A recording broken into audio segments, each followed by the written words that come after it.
Hello everyone, hope you all are good. So my name is Mohit Joshi and you are watching in my Manthan IAS YouTube channel. Okay. So इस class के अंदर हम लोग देखने वाले हैं fundamental rights जो हैं हमारे।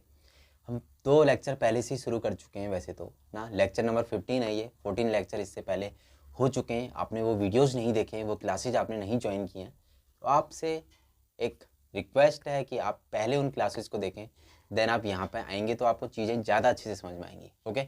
तो हम लोग इंडियन पॉलिटी की सीरीज कर रहे हैं जहाँ हम लोग पहुँचे हैं फंडामेंटल राइट्स की तरफ। हमने इससे पहले 2 आर्टिकल्स देखे थे इसी पार्ट के अंदर, यानी पार्ट नंबर 3 जो फंडामेंटल राइट्स से बिलोंग करता है, उसके हमने आर्टिकल नंबर 12 जो कि डेफिनेशन को बताता है, एंड आर्टिकल नंबर 13 की हमने बात करी थी जो बताता है कि कोई भी आर्टिकल जो भी फंडामेंटल राइट्स से कंसिस्टेंट नहीं है तो उसको हम डायरेक्टली क्या कर देंगे, एबॉलिश कर देंगे, या वो उस हद तक क्या हो जाएगा, वॉइड हो जाएगा जिस हद तक वो फंडामेंटल राइट को नहीं मानता हो, जिस हद तक वो फंडामेंटल राइट का उल्लंघन करता हो। ओके, ये चीज़ें हमने जानी थी लास्ट क्लास के अंदर। आज हम लोग जानेंगे इससे आगे कुछ चीज़ों को और जानेंगे, जैसे आर्टिकल नंबर 14, 15, 16 एंड 17 की आज हम लोग बात करने वाले हैं। ओके, तो होप आज जो है ठीक है। अब तो हम लोग स्टार्ट करते हैं। नाम मोहित जोशी हो गया, मंथन आईएएस क्लास। ये जो है टेलीग्राम चैनल है। इस क्लास का पीडीएफ अगर आपको चाहिए, नोट्स चाहिए आपको, या प्रीवियस क्लास की कोई भी अगर नोट चाहिए तो आप जो है टेलीग्राम चैनल को ज्वाइन कर सकते हैं। उसका लिंक आपको डिस्क्रिप्शन में भी मिल जाएगा। ओके, हमने लास्ट क्लास के अंदर बात की थी आर्टिकल नंबर 12 की, जो डेफिनेशन बताता है किसकी स्टेट की बताता है, किस स्टेट की बताता है, जो पार्ट नंबर 3 के लिए कौन स्टेट होगा, हमें फंडामेंटल राइट्स किसके खिलाफ मिल रहे हैं, हमें स्टेट से प्रोटेक्शन मिल रही है फंडामेंटल राइट्स के जरिए। कौन दे रहा है, हमारा कॉन्स्टिट्यूशन दे रहा है। पार्ट 3 के अंदर जो चीज़ मेंशन है उसके अंदर जो स्टेट की डेफिनेशन है, उस स्टेट की डेफिनेशन को बताता है आर्टिकल 12। आर्टिकल नंबर 13 आपको बताता है कि कोई भी लॉ, चाहे वो प्री कॉन्स्टिट्यूशन हो या फिर कोई लॉ जो पोस्ट कॉन्स्टिट्यूशन हो।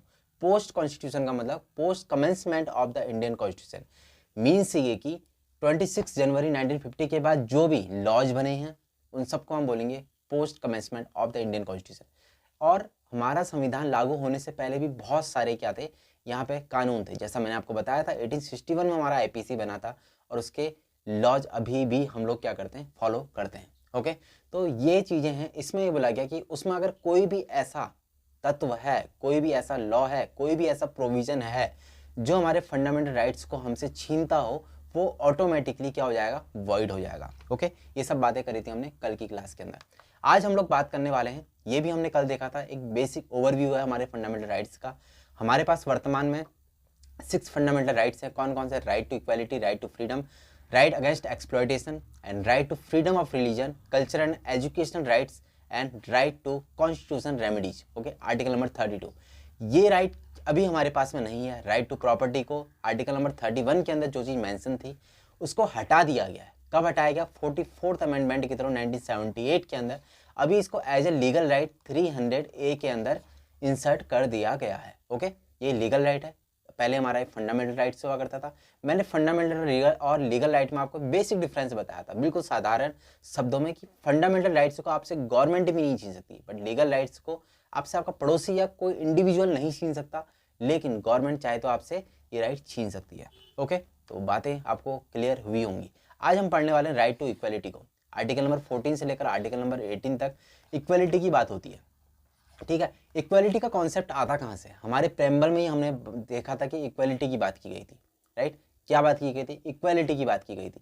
तो प्रेम्बल की अवधारणा कहाँ से आई थी? 1928 के अंदर नेहरू रिपोर्ट में जो है सबसे पहले मोतीलाल नेहरू ने इस चीज़ को क्या करा, जिक्र का, हम जब भी आज़ाद होंगे क्या करेंगे, सबसे पहले इक्वालिटी को जो है जन्म देंगे। उन्होंने अपनी नेहरू रिपोर्ट के दौरान अपनी वहाँ पर क्या करे थे, कुछ ऑब्जेक्टिव्स रखे थे कि हमारा संविधान किस तरह का होगा। उसी में ये बात की गई थी कि इक्वालिटी की। और फिर लास्ट फाइनली जो है हमारे प्रेम्बल में भी ये चीज़ है। ओके, और preamble is a part of the Indian constitution. Right, तो अभी हम लोग पढ़ने वाले हैं आर्टिकल नंबर 14 से लेकर 18 तक। टोटल 5 आर्टिकल्स हैं जो आपके इक्वालिटी से बिलोंग करते हैं। आपका राइट एक है, right to equality. Okay, fundamental right एक है, बट इससे कितने आर्टिकल बिलोंग कर रहे हैं? 5 आर्टिकल बिलोंग कर रहे हैं। उन्हीं 5 आर्टिकल को आज हम अच्छे से देखने वाले हैं। देखो भाई, आर्टिकल नंबर 14 आपसे ये कहता है कि कोई भी व्यक्ति देश का जो नागरिक है, उनके सामने क्या है, जो लॉज हैं सभी के लिए क्या होंगे, समान होंगे, सभी के साथ समान व्यवहार होगा। साथ ही साथ एक और कॉन्सेप्ट आता है, क्या आता है, इक्वल प्रोटेक्शन भी मिलेगा उनको। कोई भी लॉज है तो इक्वल प्रोटेक्शन मिलेगा। मीन्स क्या है इसका, समझते हैं। देखो, the state shall not deny to any person equality before the law और the equal protection of the laws. देखो दो चीजें यहाँ पे, equality before law and equal protection of law. समझते हैं इस चीज को, क्या चीज है, राइट। बहुत जरूरी है इसको समझना, तो अब ध्यान से इसको समझिएगा। यहां पर हम लोग खींच लेते हैं एक लाइन, ओके। यहां पर हम लोग समझते हैं क्या, इक्वलिटी बिफोर लॉ। यहां पर हम लोग समझते हैं इक्वल प्रोटेक्शन ऑफ लॉ। दो चीजें, equal before, equality before law means एक लॉ है, लॉ के सामने कोई भी, जितने भी सिटीजन्स हैं, ठीक है, सिटीजन्स के सामने सभी के लिए लॉ जो है बराबर तरीके से एप्लीकेबल होगा। क्या मतलब, अगर कोई राष्ट्रपति है, कोई अधिकारी है, कोई भी है ना, कोई मंत्री है, कोई आम नागरिक है, सबके लिए जो लॉ है वो सेम तरीके से काम करेगा। मीन्स इसका क्या, अगर मानो सपोज मैं चोरी करता हूँ, या फिर कोई अधिकारी चोरी करता है, या फिर कोई प्रधानमंत्री चोरी करता है, या किसी का मर्डर कर देता है, तो सभी के लिए क्या होगा, लॉ सेम होगा, ओके। कोई फिजिकली डिजेबल है, उसके लिए भी सेम चीज, उसके लिए भी क्या होगा, सेम तरीके से लॉ वर्क करेगा। But equal protection of law में क्या चीज है, इक्वल प्रोटेक्शन ऑफ लॉ में क्या है, सेम तरह के लोगों के लिए सेम तरह का व्यवहार किया जाएगा, सेम तरह के लोगों के लिए सेम तरह का व्यवहार किया जाएगा। अब जैसे मैं आपको एग्जाम्पल की तरह समझाता हूँ, जैसे कोई 10 साल का बच्चा है, कोई 10 साल का बच्चा है, और एक व्यक्ति है जो 30 साल का है। दो लोग हैं, एक 10 साल का बच्चा है और एक 30 साल का बच्चा कह लेते हैं उसे भी, ठीक है। तो 10 साल का व्यक्ति है, एक 30 साल का व्यक्ति है, ओके। दोनों ने क्या करा, चोरी करी, दोनों ने चोरी करी।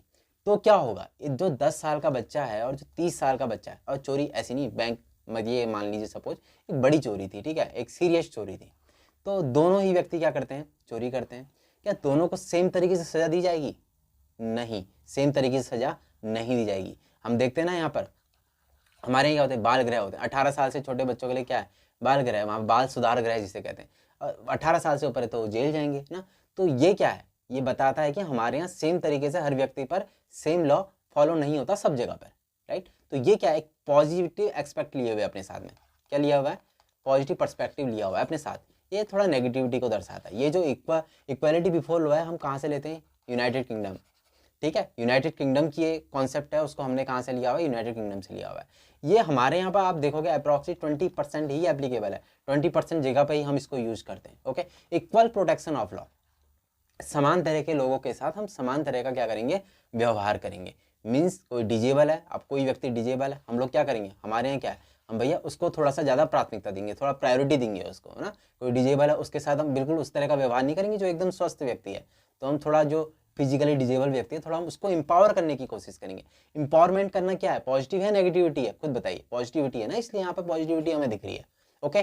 तो इक्वल प्रोटेक्शन ऑफ लॉ का मतलब आप समझ गए, मतलब सभी लोगों, चाहे वो गरीब है चाहे वो अमीर है, क्या करेंगे, हम लोगों को बराबरी पर लाने की कोशिश करेंगे। हम क्या करेंगे, ऐसी चीजें करेंगे जो इंपावरमेंट देती है किसको, जो नीचे जो पिछड़ गए हैं उन लोगों को, ओके। तो ये चीजें होपफुली आपको चीजें क्लियर हो रही होंगी, ओके। तो इक्वल प्रोटेक्शन ऑफ लॉ ये कहाँ से लिया हमने, आपके अमेरिका से लिया। ये हमारे अमेरिका के संविधान से हमने इसको अडॉप्ट किया हुआ है, ठीक है। इतनी चीज में कोई डाउट है किसी का तो यू कैन आस्क, ओके। अभी देखो, ये हमने बात करी इक्वलिटी बिफोर द लॉ, हमने बात करी equal protection of the laws, okay. ये चीजें बात की गई हैं। हम आर्टिकल नंबर 14 के अंदर यही बात करते हैं कि सभी जो लॉ के सामने सभी लोग क्या हैं, बराबर हैं, ठीक है।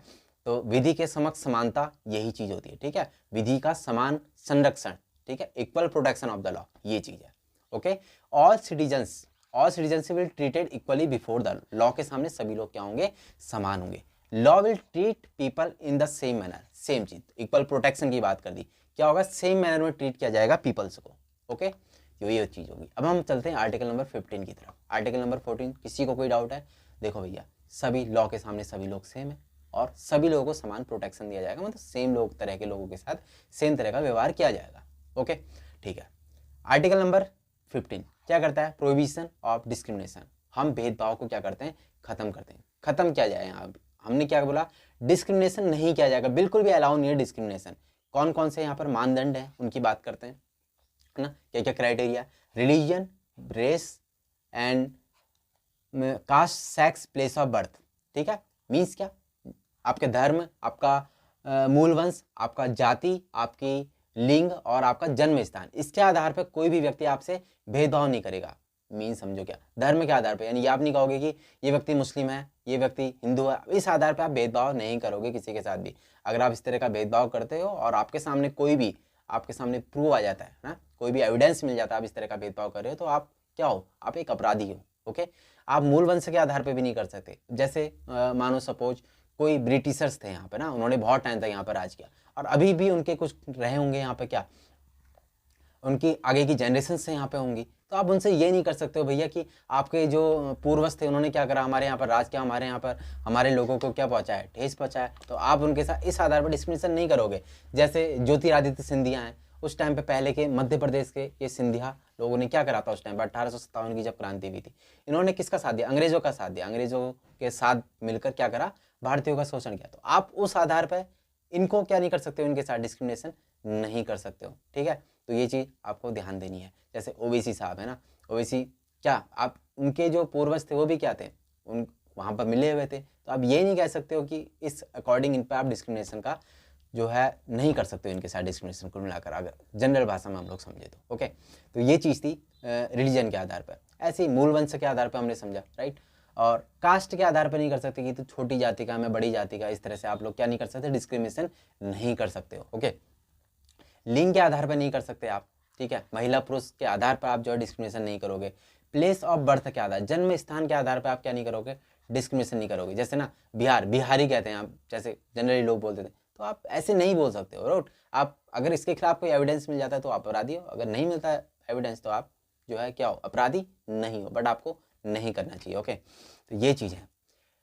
अब क्या चीज़ है देखो, आगे समझते हैं इसको। No citizen shall on ground only on race, religion, caste, birth of place and sex. 5 तरह के यहाँ पर क्राइटेरिया, 5 तरह के मानदंड यहाँ पे दिए गए, तो इन मानदंडों को आपको ध्यान रखना है। आर्टिकल नंबर 15 से रिलेटेड आपसे पूछ लेगा। यहाँ पर लैंग्वेज नहीं है, ध्यान रखिएगा, क्या नहीं है, लैंग्वेज नहीं है। बहुत ज़्यादा यहाँ पर जब आपके सामने क्वेश्चन आता है तो वहाँ पर आपको लैंग्वेज दे देगा ना, तो लैंग्वेज दे देगा, रेसिडेंस दे देगा ना, तो वो चीज़ें यहाँ पर नहीं है। ध्यान रखना क्या है, रेस, आपके religion, caste, place of birth and sex. Okay, तो एक बात और की गई, जो पब्लिक प्लेसेज हैं वहाँ पर भी आप डिस्क्रिमिनेशन नहीं करोगे। ओके, जैसे टैंक्स हैं, वेल्स, घाट्स हैं, एटीसी, जो भी जो है स्टेट के द्वारा या जनरल पब्लिक प्लेसेज हैं, वहाँ पर आप क्या नहीं कर सकते हो, डिस्क्रिमिनेशन नहीं करते हो। अभी हम इसको कॉन्स्टिट्यूशन में एज इट इज जैसा लिखा हुआ है उसको समझने की कोशिश करते हैं।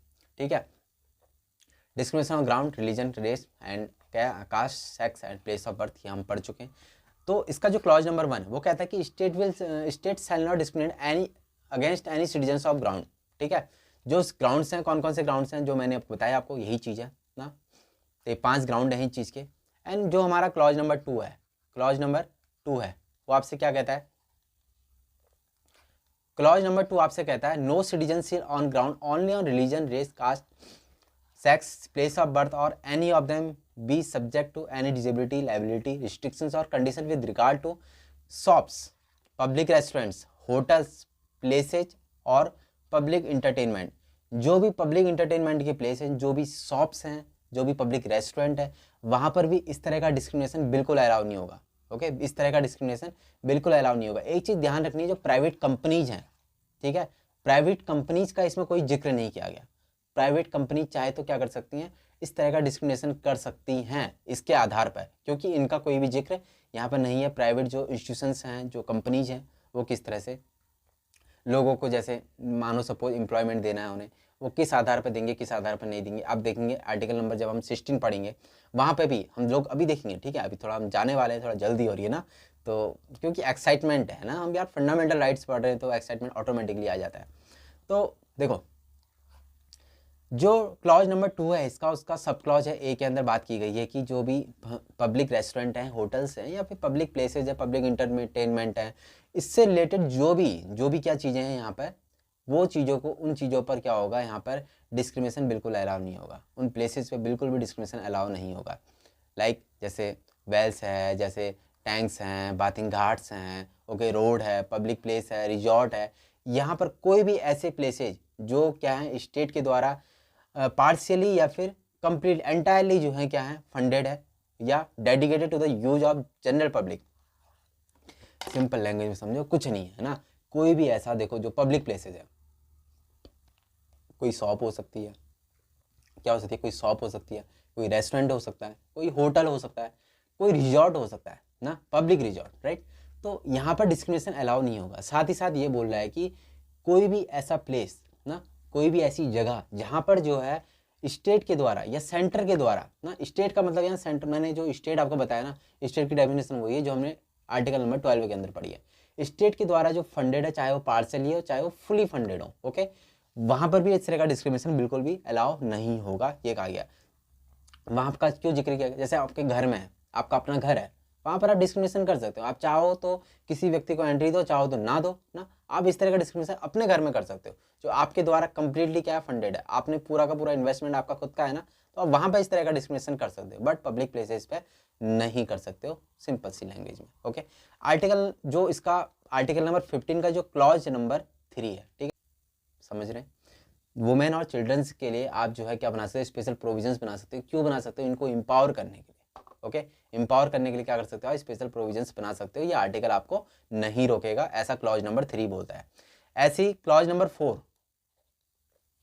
क्लॉज नंबर 4 आपसे क्या कहता है, नथिंग इन दिस आर्टिकल और in clause number 2 of article 29 shall prevent the state from making any special provision for the advancement of any socially and educationally backward classes of citizens। कोई भी ऐसे व्यक्ति जो बैकवर्ड क्लास से belong करते हैं, कोई भी ऐसे सिटीजन जो बैकवर्ड क्लास से बिलोंग करते हैं, उनके लिए स्पेशल प्रोविजंस बनाने से भी ये आर्टिकल आपको नहीं रोकेगा, ठीक है।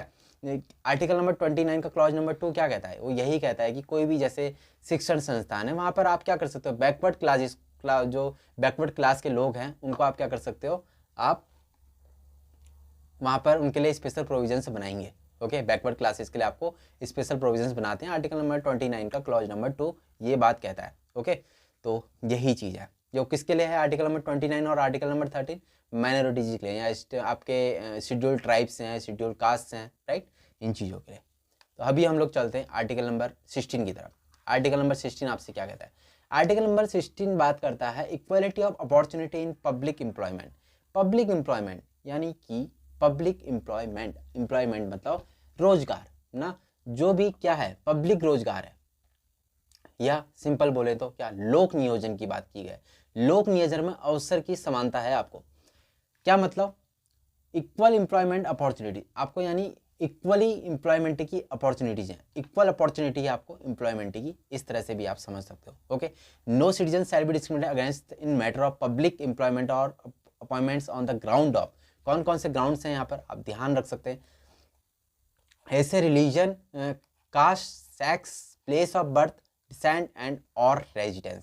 आप इनके आधार पर डिस्क्रिमिनेशन बिल्कुल नहीं कर सकते, किस पर, इक्वल एम्प्लॉयमेंट अपॉर्चुनिटीज को जब भी आपको देना होगा, जब भी आपको एम्प्लॉयमेंट देना है, किसमें, पब्लिक सेक्टर की बात की, पब्लिक एम्प्लॉयमेंट की बात की है, प्राइवेट सेक्टर की बात नहीं की गई है, ओके। तो ध्यान रखिएगा। एक्सेप्शन क्या है, एक्सेप्शन है आप क्या कर सकते हो, बैकवर्ड क्लासेस के लिए क्या कर सकते हो, स्पेशल प्रोविजन बना सकते हो। अब हम लोग बात करते हैं हमारे कॉन्स्टिट्यूशन के अंदर जैसा एज इट इज लिखा हुआ है उसकी बात करते हैं। देखो इसमें बोला गया है, जो हमारा आर्टिकल नंबर 16 है उसका क्लॉज नंबर 1 आपसे कहता है कि equality of opportunity for all citizens.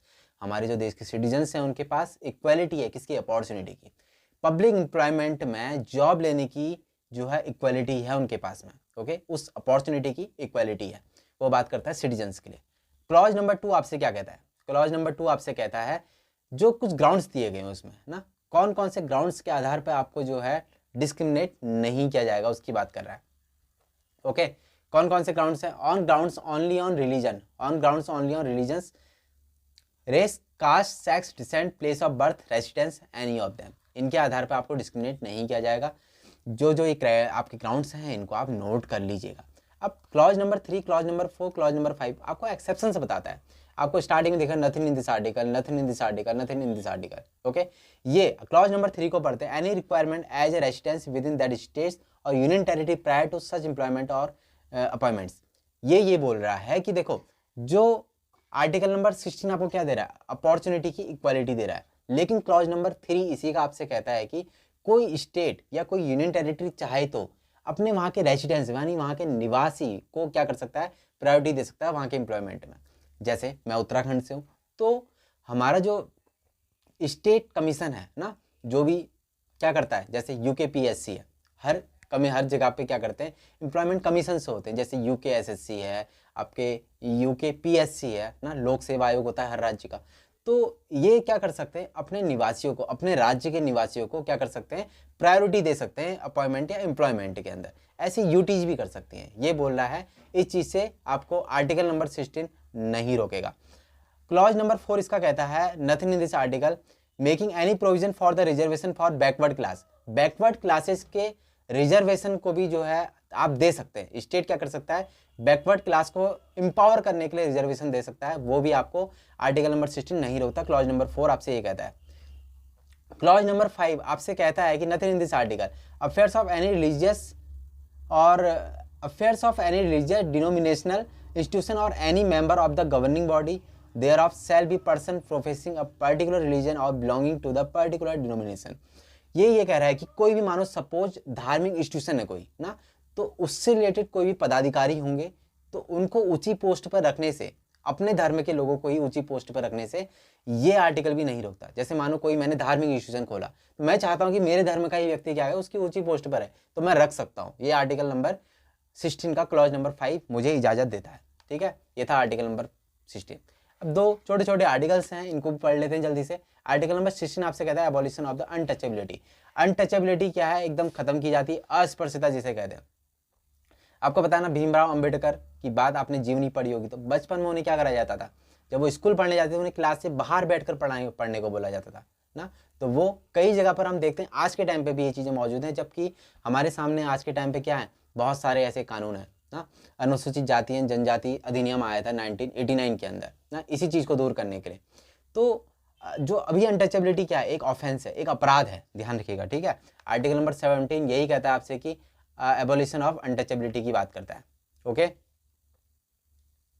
देखो हमारे कॉन्स्टिट्यूशन के अंदर क्या लिखा हुआ है, untouchability is abolished and untouchability shall be an offence. Untouchability क्या होगा, एक अपराध की श्रेणी में गिना जाएगा।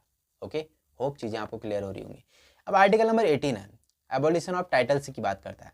ऐसे टाइटल्स जो एकेडमिक और मिलिट्री ना हो, मिलिट्री टाइटल्स और एकेडमिक टाइटल्स को छोड़ के बाकी जो भी टाइटल्स हैं उनका एबोलिशन किया जाता है। इक्वलिटी तो है ना, हम सबको समान बनाना चाहते हैं, कोई राजा नहीं है यहाँ पर, कोई रंक नहीं है, क्या सभी लोग क्या हैं, इक्वल है ना। जैसे पहले के टाइम पे क्या, राय बहादुर ना, नाइटवुड, इस तरह की उपाधियाँ, जैसे राय बहादुर है, खान बहादुर, ये सब क्या हो जाएगा, एबॉलिश कर दी जाती है। इस तरह की उपाधि कोई भी अपने पास में नहीं रखेगा। एकेडमिक रख सकता है, जैसे डॉक्टर है, प्रोफेसर है, इस तरह की उपाधियाँ आप रख सकते हो। क्यों, क्योंकि वो आपकी नॉलेज को दिखा रही है ना। एकेडमिक टाइटल्स भी आप रख सकते हैं। ओके, जैसे ब्रिगेडियर है ना, तो ये क्या है, मिलिट्री टाइटल्स हैं, अब इनको रख सकते हो। इसके साथ साथ में आप क्या कर सकते हो, awards like Padmashri, Padma Bhushan, Padma Vibhushan, Bharat Ratna and military honours like Ashoka Chakra, Paramvir चक्र, इन सबको इस कैटेगरी से बाहर रखा गया। इन सबको आप, इन अवार्ड्स को क्या कर सकते हो, ले सकते हो, लेकिन अपने नाम के आगे इन चीज़ को शो नहीं करोगे आप। ठीक है, ये चीज़ भी साफ साफ इस आर्टिकल के अंदर बोली गई है। एज इट इज जैसा लिखा हुआ वैसा दोबारा से पढ़ लेते। देखो, no titles not being military और एकेडमिक, कोई भी ऐसा टाइटल जो एकेडमिक और मिलिट्री को बिलोंग करता है उसको छोड़ के आप क्या करोगे, अपने पास में उस टाइटल को नहीं रखोगे। ठीक है, except without the consent of the president any title from any foreign state. कोई भी फॉरेन स्टेट से अगर आप टाइटल लेते हो तो आपको उसके लिए क्या करना पड़ेगा, प्रेसिडेंट से क्या करना पड़ेगा, आपको अनुमति लेनी पड़ेगी। जैसे मोरारजी देसाई थे ना, हमारे देश के क्या थे, प्राइम मिनिस्टर थे, उनको पाकिस्तान का निशान है पाकिस्तान, जो कि पाकिस्तान का क्या सबसे बड़ा अवार्ड है वहाँ का ना, जैसे अपने यहाँ क्या भारत रत्न है, वैसे यहाँ निशान पाकिस्तान है, तो वो मोरारजी देसाई को दिया गया। उससे पहले किससे उन्होंने कंसल्ट किया, हमारे प्रेसिडेंट से उन्होंने क्या लेनी पड़ी, अनुमति लेनी पड़ी। राइट, तो ये चीज़ें ध्यान रखिएगा। कोई भी फॉरेन कंट्री से आप कोई टाइटल ले रहे हो तो आपको क्या करना पड़ेगा, आपको पहले प्रेसिडेंट की अनुमति लेनी पड़ेगी, बट आप उसको भी अपने नाम के आगे शो नहीं कर सकते हो। तो ये चीज़ ध्यान रखिएगा। आर्टिकल नंबर 12, आर्टिकल नंबर 13 हमने कल कर लिया था। आज हमने आर्टिकल नंबर 14, 15, 16, 17 एंड 18 को देखा। 5 आर्टिकल से आज हमने देखे, तो होप चीज़ें आपको क्लियर हो रही होंगी, आपको समझ में आएगा राइट टू इक्वलिटी एक्चुअल में क्या है और हमारे कॉन्स्टिट्यूशन में इसके बारे में क्या क्या बातें की गई हैं। अब जो हम अगली क्लास के अंदर हमने हमारे जो राइट है, फंडामेंटल राइट को पढ़ेंगे, राइट टू फ्रीडम ना। तो होप चीज़ें आपको आज समझ में आई होंगी। तो मिलते हैं आपसे अगली क्लास के अंदर। Bye bye, take care. ठीक है।